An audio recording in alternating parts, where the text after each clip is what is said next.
Oh, I'm excited today because I love women that are experts on love. You know, ladies, let's face it, relationships are a minefield that we have to tiptoe through. And this woman has nailed it. Psychologist Dr. Diana Kirschner is a recurring guest on the Today Show and starred in a PBS special on love. Her best-selling book, Sealing the Deal, The Love Mentor's Guide to Lasting Love, is a follow-up to her smash bestseller, Love in 90 Days. Dr. Diana has helped thousands date terrific partners, deepen their relationships, and create lasting love that's just right for them. Her free dating tips and relationship advice newsletter is available on her website, which is loveinninetydays.com. Dr. Diana, I am so excited to have you here today. This is Oh, Mel, I'm just thrilled to be with you. I mean, someone who really zeroes in on the divine in women is the ultimate to me. Oh, well, thank you, because I think the divine plays a very big part in our life and even in our love relationships. And you've brought in so many beautiful aspects in your book. And this is the cover for anybody that's going on to Amazon, this bestseller, Sealing the Deal. So what I loved is that you also share your own challenges. As you wrote this book, you didn't have all the answers, but you have figured them out. And you've used them in your own relationship with your husband, and you're very happy. So I love people that walk the talk. It just makes it juicier. Today's topic is really about turning those painful setbacks into triumphs. And I guess let's start with, what can we do to create lasting passion in love after, facing setbacks? Well, there are many, many, many setbacks in love. I really think that the journey of love is much more difficult than any other journey. And so when there are disappointments and there are situations that can be really, really wounding, that trigger our childhood traumas. Usually these things that happen, they trigger the worst feelings, the feelings of being abandoned, the feelings of being hurt, really, and then the feelings of being somehow smothered, right? These are core areas in terms of wounds. So when that happens, what's important is to allow yourself to feel your feelings. It's okay to feel the upset. Sometimes it's rage. Sometimes it's a seething bitterness or resentment, whatever occurs. And then actually go into, where do I really want this to go? Okay, so I'm feeling hurt. It's the little girl who's crying. What does the little girl really want? What does the inner little girl really, really need? What is it? So giving ourselves that vision. Well, what I really need is for him to say he's terribly sorry that he forgot my birthday, and I need 24 red roses.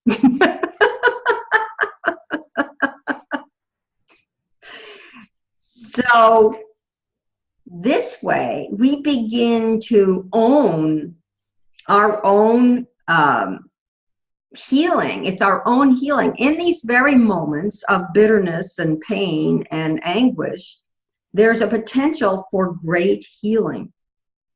So, but the first step is that we have to know, what is it that could heal this? What is it that could happen? Oh, well, I need him to take me on this cruise. I need him to go buy me, I don't know, a Prada bag.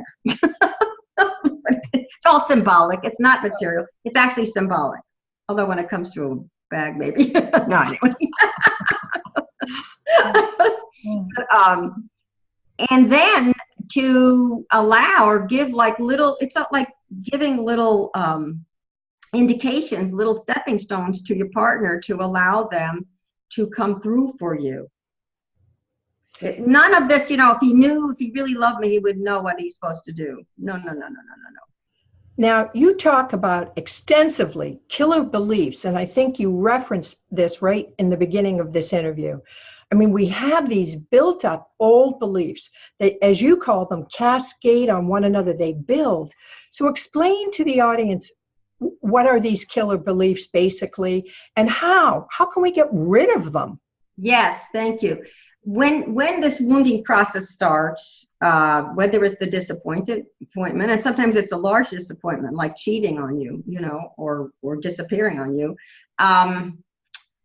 what happens is that we default to these beliefs that we created in our wounded childhoods. And these beliefs are guaranteed to destroy our relationships. Like a key belief, a key killer belief would be, I'll never have love because there's something wrong with me. I'll never have love because there's something wrong with me. I'm too fat. I'm not smart enough. I'm not pretty enough. I'm not good enough somehow. I'm, whatever it is. And we start adding to this list of how you're not good enough.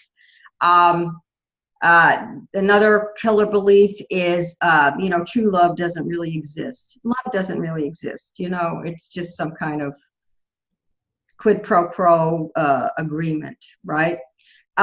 When these thoughts start coming, and you'll know you're in a killer belief because it feels very familiar. It feels very painful, but it feels unbelievably familiar. Like, why do I always end up here with this feeling? Why? You know that you have a killer belief. And what the killer belief does is it sets you up in an inner tantrum. It actually sets you up in an inner tantrum. Like,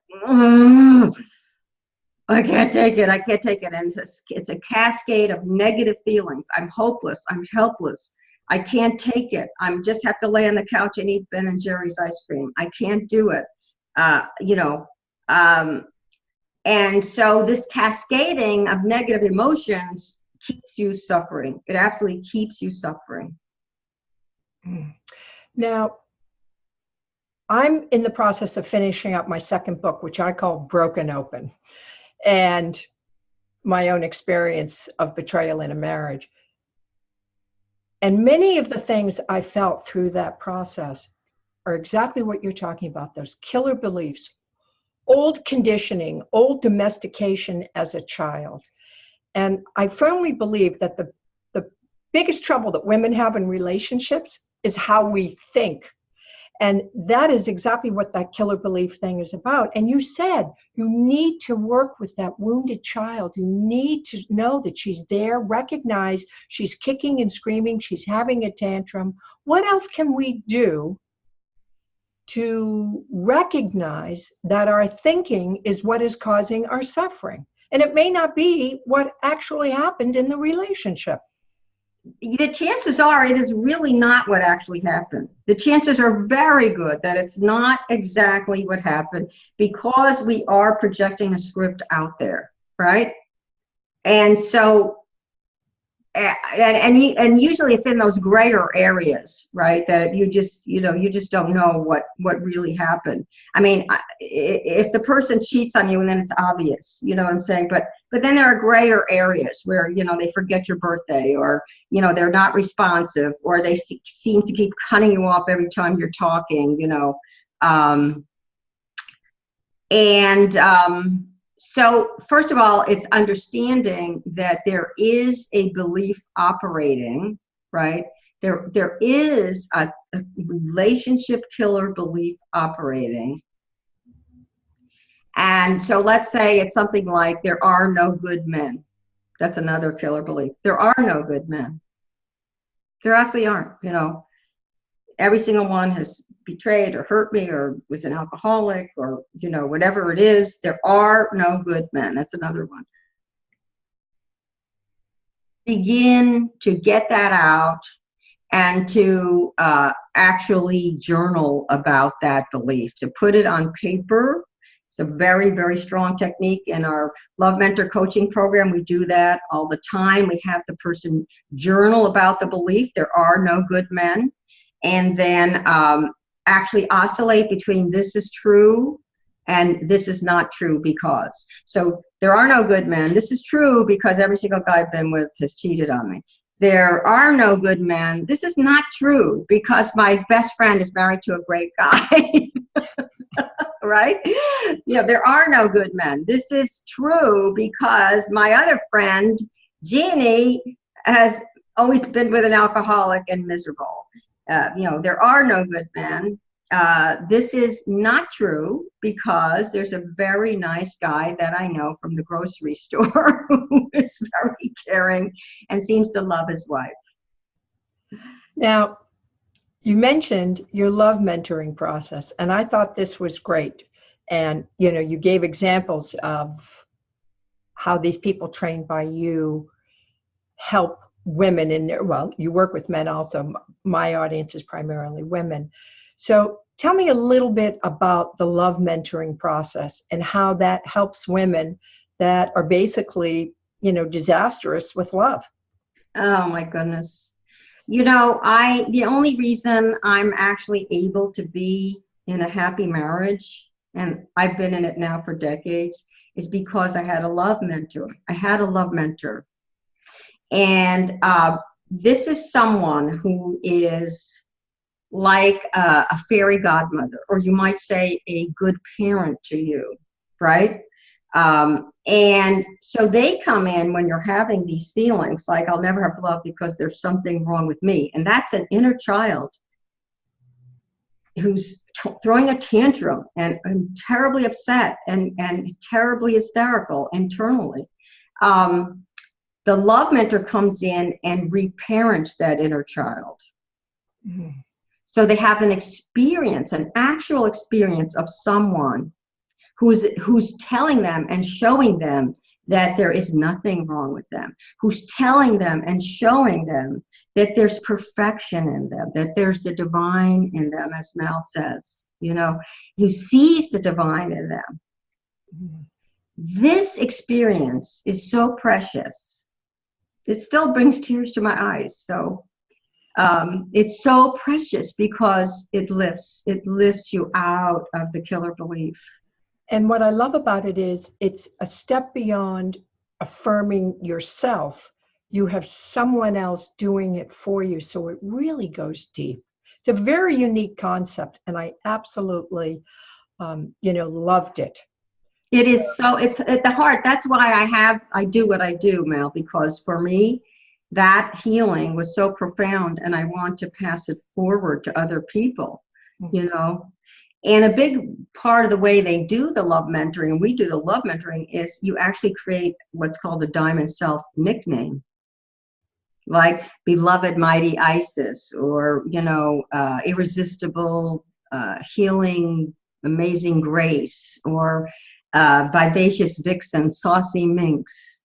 And your mentor helps you create that and then addresses you as that. That's fun. It's amazing fun and so corrective.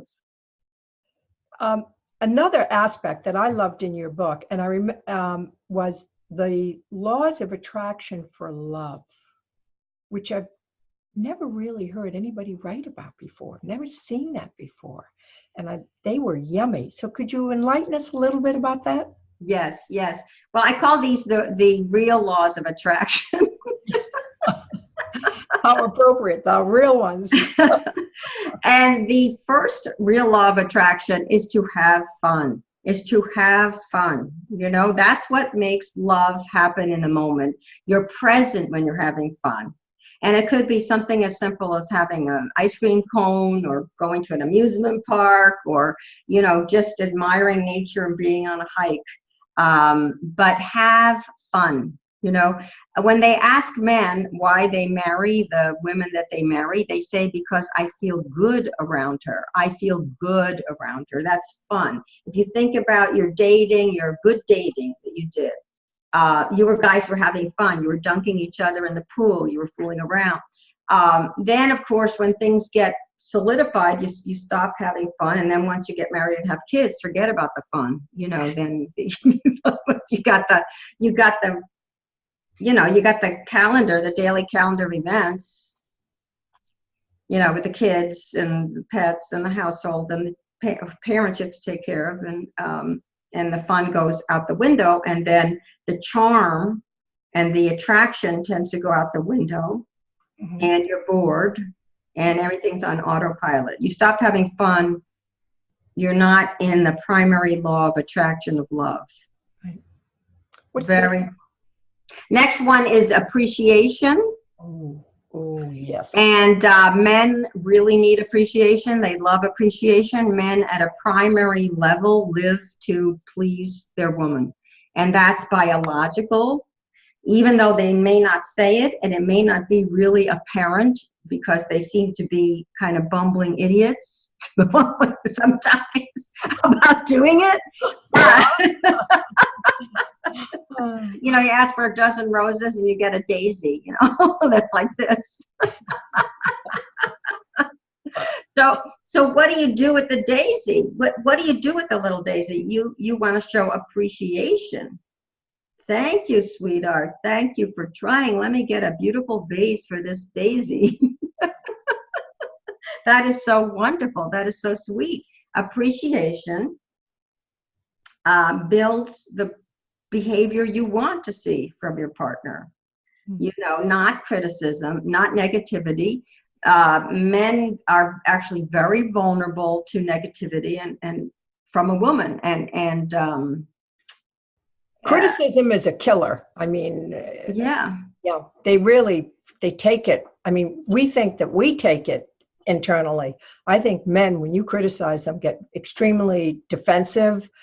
It's horrible. They feel like they're cut off, but the what is cut off. So no, it's very, very hard. But appreciation, they dance to appreciation. They love appreciation. They glow. They go into their diamond self with appreciation. And a really powerful thing to do in appreciation is to give your partner a diamond self nickname. My hero Jack brought me just the right thing. My Captain Rodney, who's my swashbuckling Captain Rodney. I really like that. And you notice that these names are different than the goo goo gaga kind of regressive names that happen in the bedroom. Those are nice too. Woogie woogie smoogie woogums, those are nice too. But a diamond self name is building up. It's building up the man's sense of confidence. Yeah. So it's not regressive. And it's very, very powerful, And number 3, being receptive, really being receptive. I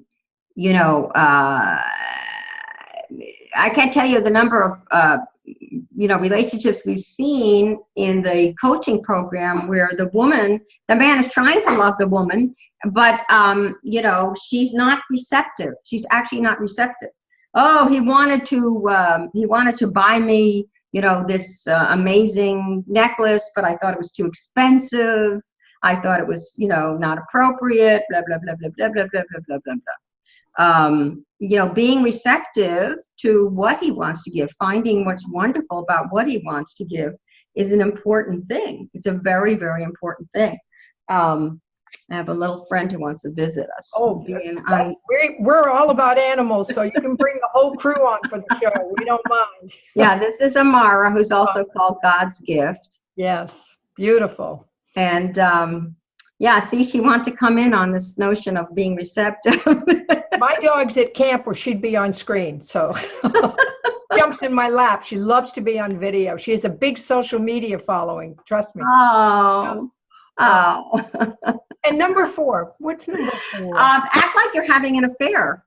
What would you be doing if you were having an affair? If you're in a marriage that feels pretty dead, if you are in a long-term relationship where things have gotten a little boring, Yeah. You want to act like you're having an affair. So you say to yourself, you know, what would you do if you were having an affair right now? You know, you wouldn't be wearing this yucky old outfit, right? You'd be, you know, you'd have some kind of... Be dressed in lace, honey, like you. Yeah.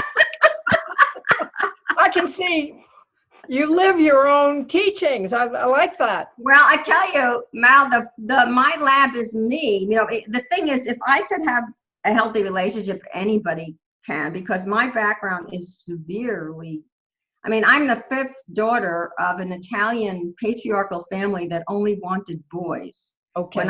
When I was born, my father said, "Oh, another girl, I don't want to see her," and he didn't come to the hospital. Yeah. So, and he only said, "I love you" once. Mm-hmm. He was drunk. Didn't mean anything. So for me, the miracle of this has been, you know, I'm really my own lab. I'm really exploring what's possible no matter what has actually happened. And believe me, my early dating life was a disaster, of course. You can tell by the lack of fathering. Well, you bring up a point that so many women have experienced, like you, that they didn't have a healthy relationship with their father, and therefore that has impacted every relationship they've ever stepped into.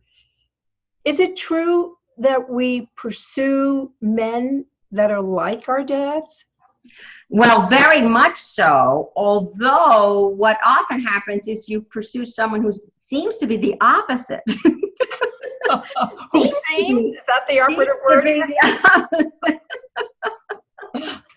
But then, you know, over time, what you discover, there's another shoe drops, there's another side. It's actually the same, but it was hidden, or it's the same and it's in a different style. Mm-hmm. So there's some kind of rigidity, let's say, or narcissism. Your father was narcissistic. You find that, you know, eventually you get there. You know, there's a saying that you either pick either or either and, really. Pick, provoke, and project. Pick, provoke, project. You pick someone who has the qualities of the parent that disappointed you. Let's say that they don't have that many in the beginning. You provoke them, right, to have those qualities. You're going to abandon me. You're going to abandon me. You're going to abandon. I know you're abandoning me. I know you're okay. I'm abandoning you. Okay. Yeah, I get it. So you're provoking them to abandon or do whatever the trauma was.